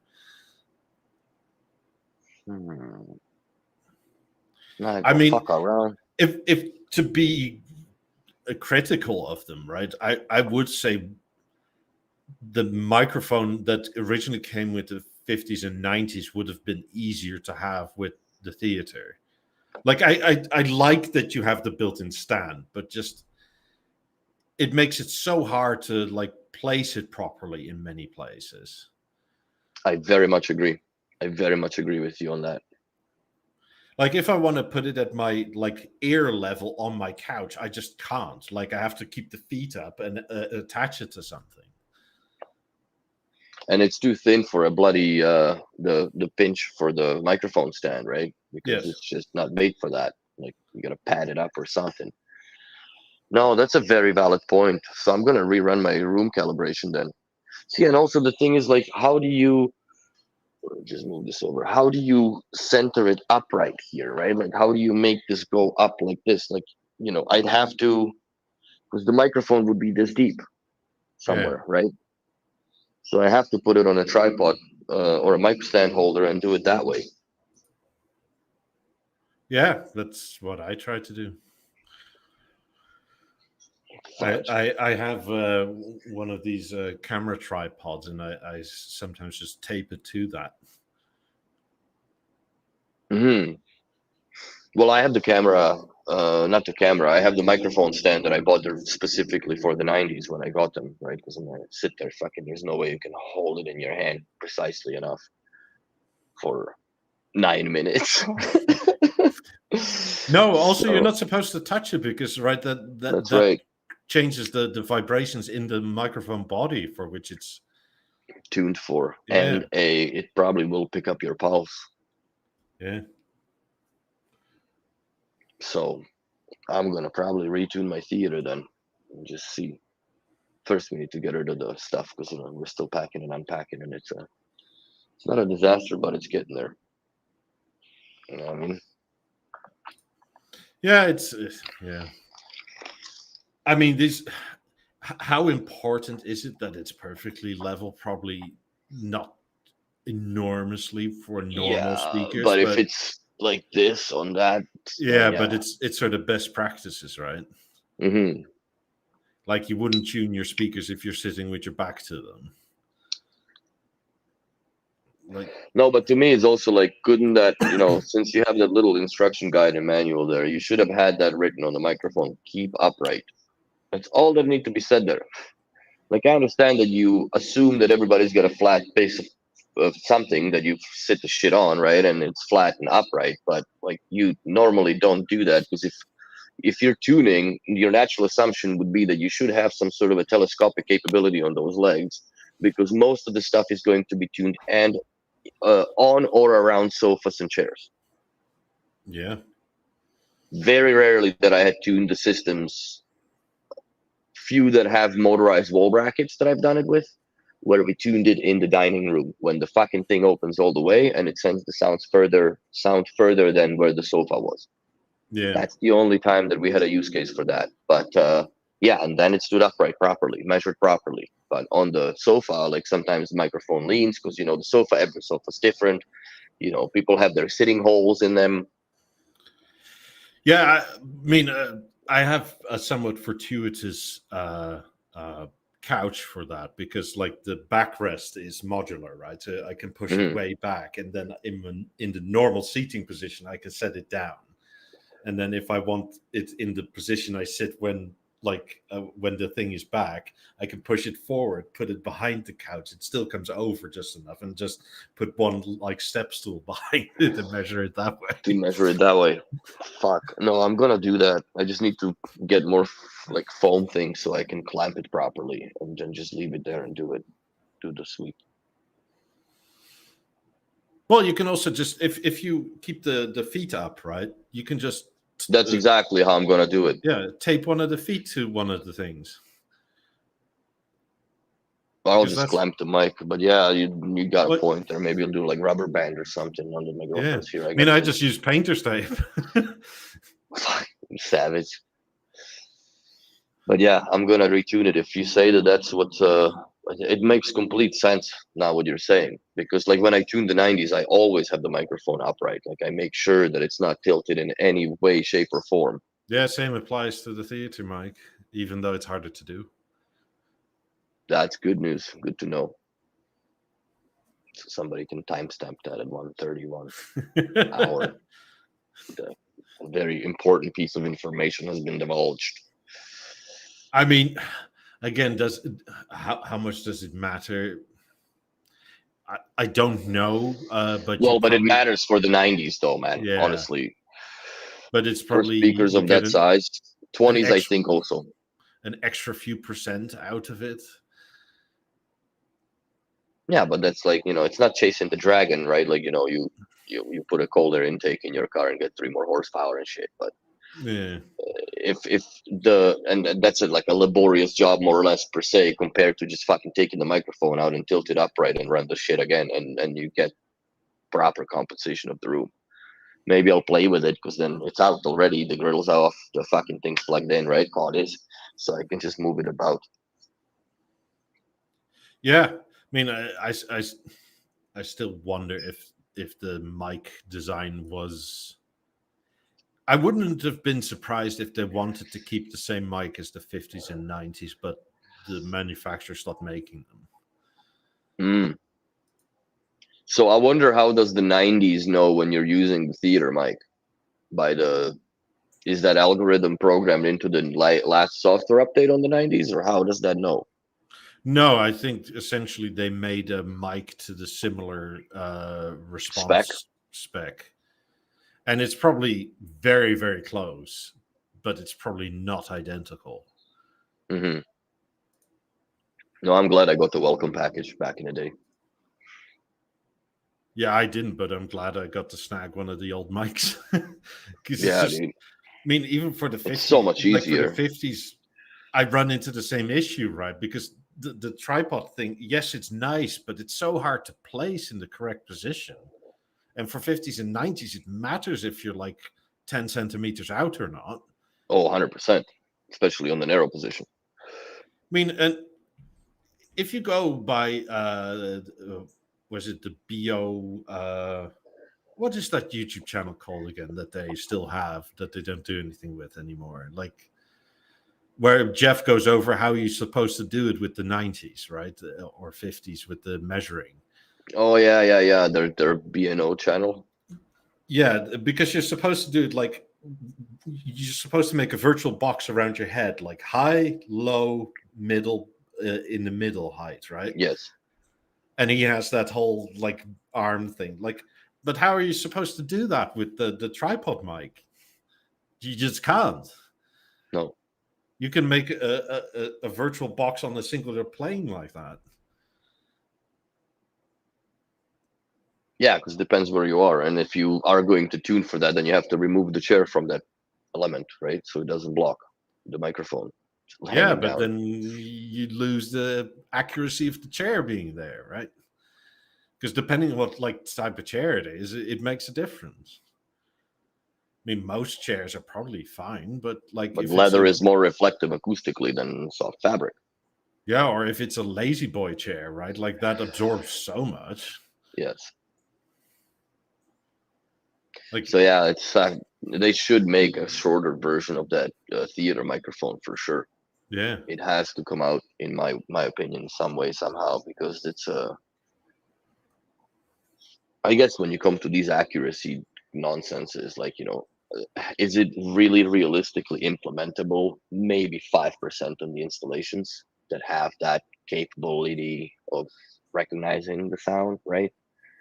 But it's mostly the people that do own are coming from the 5s to 50s, or there's 20s in the house, because those are still fairly accurate on a theater. They sound great. That's where like you get into this tuning going a little bit crazy, especially with the theater, because it's algorithmically way more accurate than I guess the 90s are, but not really. It's on a different level, I guess. it's probably similar for the 5s attached to the theater, right? The problem is that there's like 50s too. They're so bass capable. Mm-hmm. And you're essentially mostly tuning for like bass and mid range, right? Like with the room compensation. Yes. So, I mean, well, what do the 90s and 50s go? 2000 hertz in compensation, I think. Yeah. Yeah, because 5s used to go up to 300. That was the tops. Yeah, but at 300, you're already in the mid range. Yeah. But anyway, like if that's off, right, you can either have a lack of bass or an overabundance of it. And well, 5s are very loose, so an overabundance is earth shattering, and for 90s too. Yeah. 90s don't work. The problem is with the 90s that that's not the problem. The problem with 5s is that they work the ground. 90s work the walls. Yeah, but I mean, 90s they work them hard. Fuck. 90s can definitely make your clothes move. Oh yeah. Yeah, oh, like yeah. you're not necessarily that that old advertisement, right? Where you like the Maxell tape, yeah, with the hair blown back on the chair and shit flying by. But yeah, that the 90s are capable. But you do feel like your clothes doing sort of this if it's really loud and bassy. Yeah. If you get enough hair on your chest, you can feel the shirt move. Yeah, you start involuntarily moving. No, 90s are definitely very, very, very capable speaker. Sometimes it's a shame that I don't utilize them to the full potential. But then again, you know what? You don't drag a Ferrari 100 miles an hour everywhere you go. In the city, you barely go off the first gear to second. Fuck. Also, imagine what a dick you'd be if you just go like. Oh my god! Oh my god! Yeah, there are people like that though. Unfortunately, here in Montreal, especially during the Formula Week, that just like I don't know, they just come out of anywhere or everywhere and rev their engines. But that's for another topic, more or less. But yeah. Thank you, Gerald. Well, thanks, buddy. Much appreciated. Wrong tab. But yeah, I would I would highly recommend Theatre now, as far as the solid ass product. We'll see what the new stuff will come and when it will. But I just hope it's not the 100 years anniversary for a speaker company that made headphones. Just saying, because that would suck. Yeah. But we'll see. If you are in business, right, you know that none of this is a last month decision. Mm. But I have the more I look at this year, the more I think to myself, like, Jesus, they had a crisis in the last 2 years. Like, Yes, no inspiration, no. Like they were infighting over who gets to do what. Where are we going? Are we going cheap? Are we going expensive? Apparently, the expensive side won, which is okay, fine. But like, it seems like they kind of forgot that they turned 100 this year, and it's a pretty big step, or a milestone, I guess I would call it. When can we expect some new stuff? According to their webcasts, probably end of this month, early next month. Yeah. But it's like they don't talk about months that way, right? They talk about quarters, and you have to remember that their Q1 is June. Their year, when they say, "Oh, our year was good," they mean from half of a year to the first half of the next year. They're running some fucking Mayan calendar or something, and it's weird. But yeah, their year end is not our year end where the fireworks go off. That's their mid year. Yeah, so December or January 1st, right, is in the middle of their year. Was it? Charlotte's comments have been flying Reddit and Facebook about the new Mozart stage and the earbuds and a third. Well, we'll know what the third is, but we'll see. I think that the stage is going to be replaced very soon. If it's not already EOL'd. It has to be. Because it's the last product that hobbles them to them on the ASC platform, other than the Harmony. Yes, it works and it's at a decent price point, but they've explicitly said we don't want this price point anymore. Yes. I mean, an Emerge is now almost the same price as a stage, which is fucking mental, right? Yeah, when the stage first came out, and I think that the new stage will be 3x the old price, or the old recent price of the stage. So I'm thinking 6-7K Canadian, so maybe 5,000 US. Yeah, let's see. I think that would be about where I would place it. If they're gonna come up with the earbuds, they're gonna be definitely something along the Amadeus platform that is on the H100s. I think that those chips now have gotten small enough and sufficient enough to do that with. So an Emerge is 1,500 USD, by the way. That is more than when the stage launched. Stage was what, $12.99, right? Yeah, I think so, or €12.50, which is probably $12.99 here. What the hell, man? Yeah, things are getting more and more pricey. I wonder if they're gonna keep the Emerge in the portfolio for much longer, or they're just, because I don't think that should be only in the oak variant. I understand the plasticness of the router look,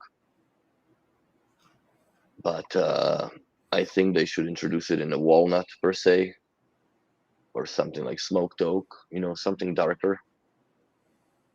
Because if you want to make those as like effect channels per se, right, in a DPL environment, I think that they should come up with a look that matches the rest of your portfolio as far as the theater is concerned per se. I think they would rather have you use balances or BeoSound 2s for that.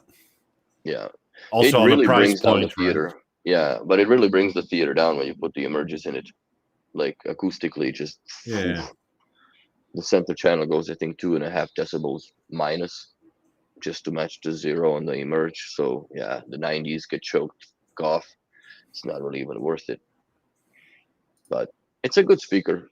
I took one to Bahamas, so that was a good, you know, it was an alarm clock more or less, a gratified alarm clock. So it worked for from 6:30 in the morning to 8:15 when we left the house every day. Yeah, I mean, I'm not a fan of it. It's not horrible or anything. It's just like kind of. But you know what, though, on like the low volumes, just have it by your bed on the nightstand. It sounds great. But that's where my story with. Oh, I don't disagree, but for the price point, right? Like, yeah, well, you're looking at a piece of art, more or less, essentially, as well, in craftsmanship is what it really boils down to. Yeah, but like I said when I reviewed it when it came out, like at the time you could still get M3s readily everywhere, and an M3 was like 250 or 300 euro, and when it came out, it was like 900 euro. I mean, it's gone up like crazy since then, but it's like, yes, it looks nicer, but it's not 3x the price nicer. It sounds a bit better, but not that much better. Like, yeah, I agree on that. I mean, I still love my M3s. We still use it just about every day. And they're kind of easier to hide because, like, it's not such an odd shape. No. I mean, we have one in her office in the bookcase that's there, right? And you barely see it. I mean, I guess the same would go for an emerge, but like, it's going to be, you almost want to see it for that sort of money. Yeah, fair enough. Yeah, I got mine hidden in the hallway, basically, beside the watch winder and a big bird of paradise Lego plant. So it's just literally covers the whole thing, and the thing is black, so you can barely see it. But yeah, that one only plays a little bit when I get home and get out. 7 minutes every day, or 14 minutes, I guess. 7 minutes when I come and 7 minutes when I leave. I mean, even though it's similarly expensive, right? I much prefer Level to an Emerge. Level is a good product. I think it's understated, but I also think that the control of it should have been a little more expanded upon in the sound settings of the BeoRemote one, because there is none, right?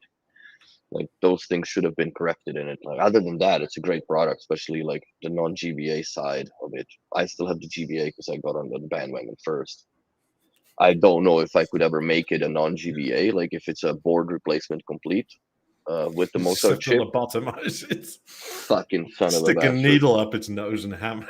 But still, every now and then I have issues with it where the GBA stops working and it's completely unresponsive to those commands and whatever. So it's a piss off. So then you have to take the battery, the charger thing off, right? You take it off the power, put it in the battery standby mode or transport mode, and then you plug it back in and everything boots back up. So there is an issue with it on the Google side with the Level that I have. Very rarely that it happens, but it does happen enough that I bring it up, I guess.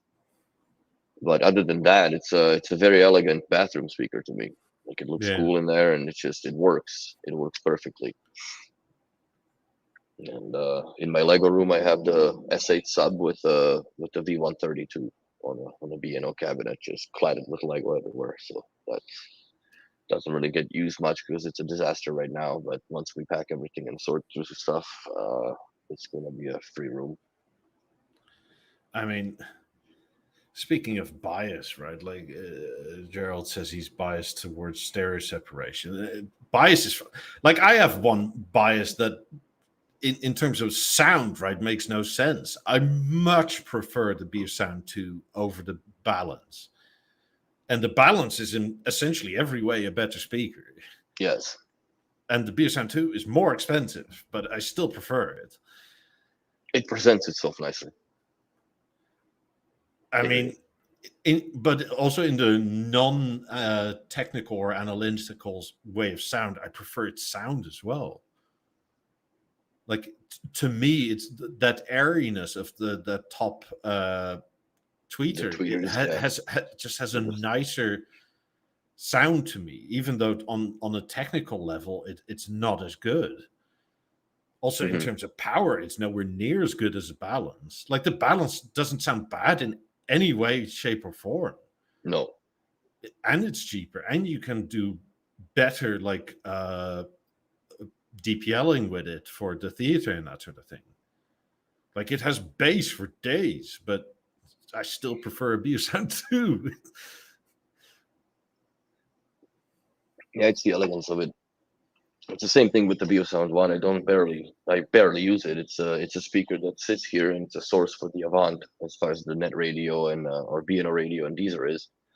That's But what I yeah, had when you with turn my it on, it's BeoSound just 1 like, too. Like yeah, I just love looking at them, right? With the balance, it's okay. It's nothing wrong with it, but like I sometimes just sit outside, like having a smoke, looking into my kitchen, just looking at the BeoSound 2.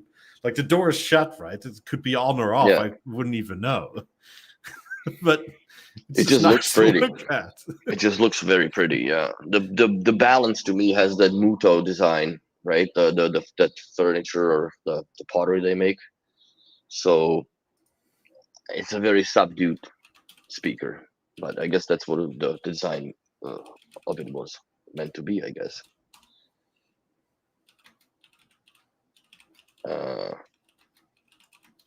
Yeah, where did the few stars? Be 100-year anniversary. You brought it only for the few. I don't think it's going to be only for the few. It's probably going to be only for the few because they will sell out exactly as it always does happen. That they underestimate the first production success or whatever the sales success, right? So they'll underproduce, and then it's going to be sold out, just like it was with the H100s, the theaters, the everything before it too. If the question is where the few is, like, is it going to be on the price point of 50s and 90s? No. If that's where the few starts, but like, is it going to be cheap? Probably not, right? Because that's not what they're doing anymore. No. But it's a. I don't know how to answer that because I don't know how much money you have. Like, where does the few start? Exactly. But I still, whatever they come up with, it's not going to be what the old prices used to be. But it will be something that hopefully will mark the 100th year anniversary properly. I hope it's not the earbuds. I hope there's something else that's coming out. But again, to them, their fiscal year is ending in July or June. So to them, that's when the 100 years, I guess, passes. So that's when they may be releasing something that would be worthy. It makes no sense since in their like literal logo, right? It's established 1925. Yeah. Like, no, you can't tell me then, like, when we're in 2026, right? Like, oh yeah, this is the same year as established 1925. It's like, that was last year. Not. Yeah. No, like, what the hell, man? Happy belated birthday, Al. That's it. Oh yeah, so, somewhere along the line we changed our like bookkeeping score to like 6 months later. It's still the same year. It's like, no, it's not. So maybe they'll come up with something in November, hopefully, that'll be shocking and fantastic. I hope it's not just new colors for something that we already have. They can't really come up with more new colors because now the Atelier just, like, what's the point, right? Like, you have everything already that you want. Yeah. You now need to start pumping new products out that are interesting and colorized, whatever, customizable to whatever people's likings are, if that's where your goal is to make more money off of it. But I think we need more items on the portfolio. Maybe collaborations with things, but in terms of colors, like the whole point of the Atelier is that you can choose anything under the sun already. Exactly.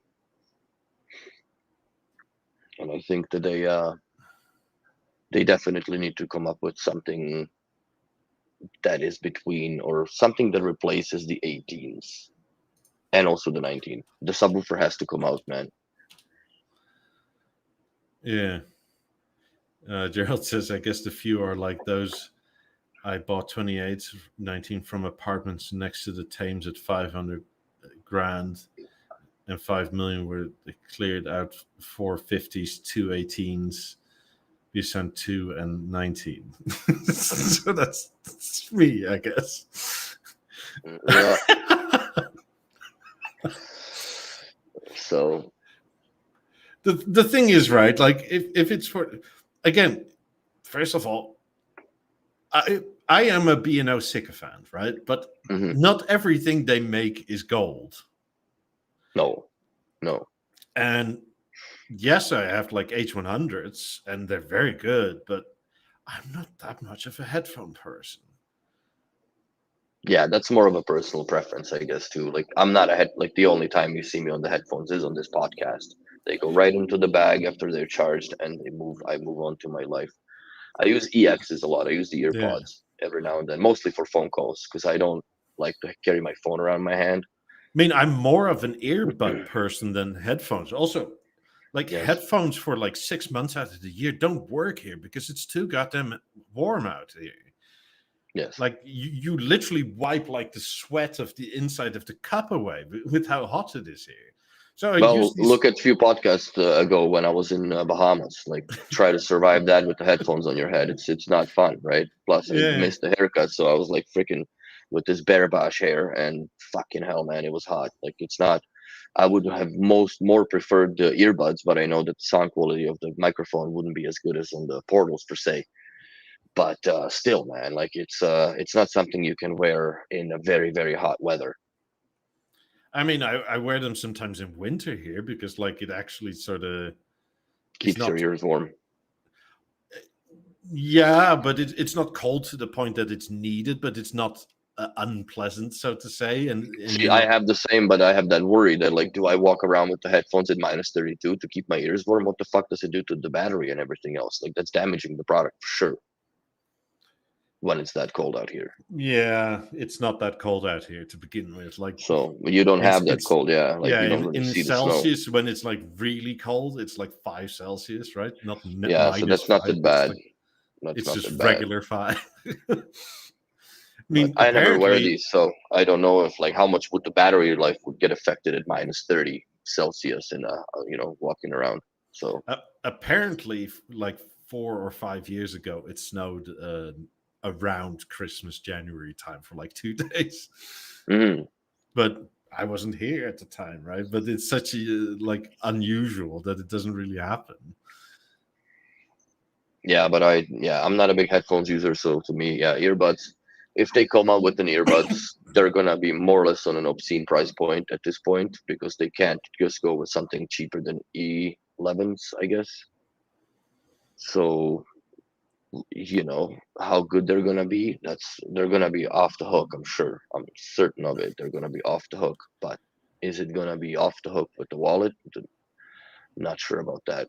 I might end up with them. I don't know. I have 2 pairs of EXs that I like, so there's no point to buy more. I don't know how to say your first name, so I'll just call you Mr. Kurek. Maciej Kurek. I mean, I like your idea that everything should get like a BeoLab 100, BeoLab Century. It was rumored for a long time, or a BeoLit or a BeoSound 100. But I think they got in their own way. Like, it's been so quiet on the Danish front that it's almost scary. Well, also, like, in terms of their investor meetings, right? Like, none of this is mentioned, even for the whole coming year into like the next 6 months from New Year's. I mean, from like Q3 and 4, which for them is January to June. I mean, stuff is coming, but not to the degree that every band has its own halo. I mean, there's only so much you can hide from investors, right? Especially when you're sort of dependent on stock prices and that sort of thing. I mean, you can maybe not tell them exactly what it is, but you have to at least give an estimation at how much, because like your company sort of stands and falls by if you have any profit potential. Yes. Yeah, I don't know. I'm very, very curious to what they're gonna come up with. I hope it's not gonna be disappointing. That's one thing for sure. But I have a feeling it won't be disappointing. But where I do share your sentiments is that for once, I hope it won't be disappointing on the software side. Yes. Make it solid product. Make it something that Like you've done it before. You've done it with the Halo remote, right? Like you've done it with the Halo remote, right? Like if it's not there because whatever nonsense happens software side, just don't let us suffer with it. Because we're the idiots that will buy it because new stuff, right? And New then it's Halo, oh like, my god! Yeah. And then Jesus, what the fuck did I just do? It doesn't work. Hugo says, any thoughts of adding 6000 as surrounds to BeoSound Theatre and BeoLab 9 setup? Yeah, do it. Why not? It's a cheap upgrade and works well. Just make sure they're not The loud. only thing, if you're buying this, if you're buying this secondhand 6000s, take off the grill, take a flashlight, and look around the mid bass drivers to see if they're cracked. If they are, ask for less and order 2 pairs of the drivers for yourself from whatever your local dealer, and you can replace them yourself because it's only 4 Torx screws per speaker. They're glued in a little bit, so you got to pry on them, and then it's just 2 terminals that you just slide connectors, and that's it. And you have a pretty good pair of speakers. Because 6000s are good. I like them. They're definitely good for surrounds in the old yesteryears era of things. Yeah, well, since you have 9s, you don't really need a lot of extra bass. No. So, they do the trick. And I mean, depending on where you are, they're really cheap, generally. Yep. I do it. Yeah. Do it. So, yeah, that brings us to the end. Yeah, I hope everybody will have a good week. Go remeasure your theater with the mic straight up. And have fun, stay safe. We'll see you next week. The week thereafter, I'll be on the road again. Word. On the road again. So you go travel, I'll have a day off. Awesome. Yeah, I mean, I only need to drive like 2,200 kilometers. There and back? No, one way. Oh, right on. Fuck, it's almost like coming up to here. So it's like, you need a car service in 5,000 kilometers, right? Oh, yeah, that's just one trip there and back again, more or less. Fuck. Anyway, we'll see you next week and have a good one. Bye. Thanks for watching.